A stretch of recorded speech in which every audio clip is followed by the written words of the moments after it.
Jadi baik, terima kasih atas waktu dan kesempatan yang saya peroleh.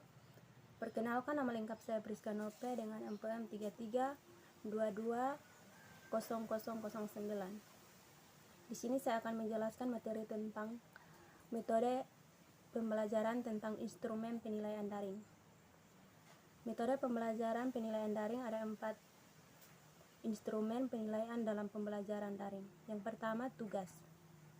Tugas merupakan salah satu penilaian guru, namun dengan skema pembelajaran daring perlu dilakukan beberapa penyesuaian, misalnya instruksi tertulis yang detail tapi cukup ringkas. Selain itu, ketentuan tanggal dan jam pengumpulan tugas yang jelas memberi kerangka waktu yang pasti agar sirkulasi pengerjaan dan penilaian tugas dapat berjalan rapi.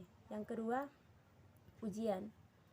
Ujian tetap dibutuhkan sebagai evaluasi proses pembelajaran yang telah dikerjakan guru. Tak dapat mengawasi bagaimana siswa mengerjakan ujian rumah, sehingga diperlukan penyesuaian peraturan ujian, misalnya materi ujian disusun agar dapat dikerjakan secara open book atau pada sistem daring yang lebih terintegrasi. Ujian dapat dikerjakan oleh siswa dari rumah secara real time sesuai jadwal yang telah ditetapkan. Yang ketiga, entry journal. Bila tugas dan ujian berfungsi sebagai sumber evaluasi, entry journal yang dilakukan secara periodik dapat digunakan sebagai sumber asesmen. Akan tetapi perlu dicatat bahwa entry journal memang tak bisa digunakan untuk seluruh mata pelajaran dan seluruh siswa. Bila siswa sudah terbiasa menulis dalam kegiatan pembelajaran tatap muka di kelas, entry journal mampu merefleksikan proses pembelajaran, memberikan pengawasan secara langsung. Yang keempat, forum diskusi.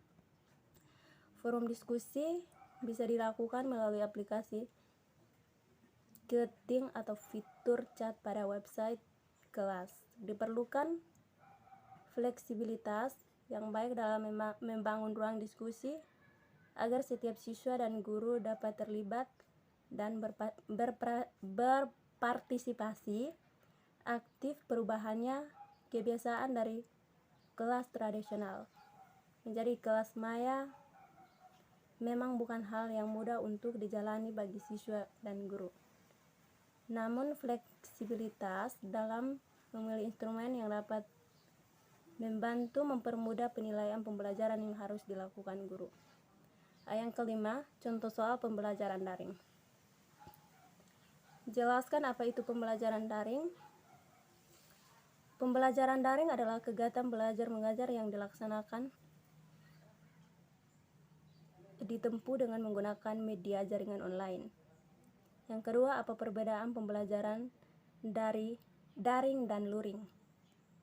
Jawab, pembelajaran daring bisa dilakukan di mana saja dan dengan siapa saja, asalkan terhubung dengan sinyal internet. Sedangkan pembelajaran luring masih terbatas oleh jarak, waktu, saling temu, dan harus datang ke kelas atau ruangan lain untuk bertatap muka. Yang ketiga, apakah pembelajaran daring bisa dikatakan efektif? Jawab, tergantung, karena pembelajaran daring adalah opsi alias atau pilihan terbaik karena saat ini kita sedang dihantui oleh pandemi. Yang keempat, metode apa saja yang cocok digunakan dalam pembelajaran daring? Jawab, ada banyak guru bisa dimanfaatkan berbagai aplikasi digital berbasis karena online seperti Google Classroom, WhatsApp Group, Telegram, Zoom, dan Google Meet. Yang kelima, media belajar apa saja yang bisa membuat pembelajaran daring lebih efektif? Semua media belajar akan efektif bila digunakan sesuai kebutuhan dan tetap saran, misalnya kuis online, Google Slide, blog guru, hingga YouTube.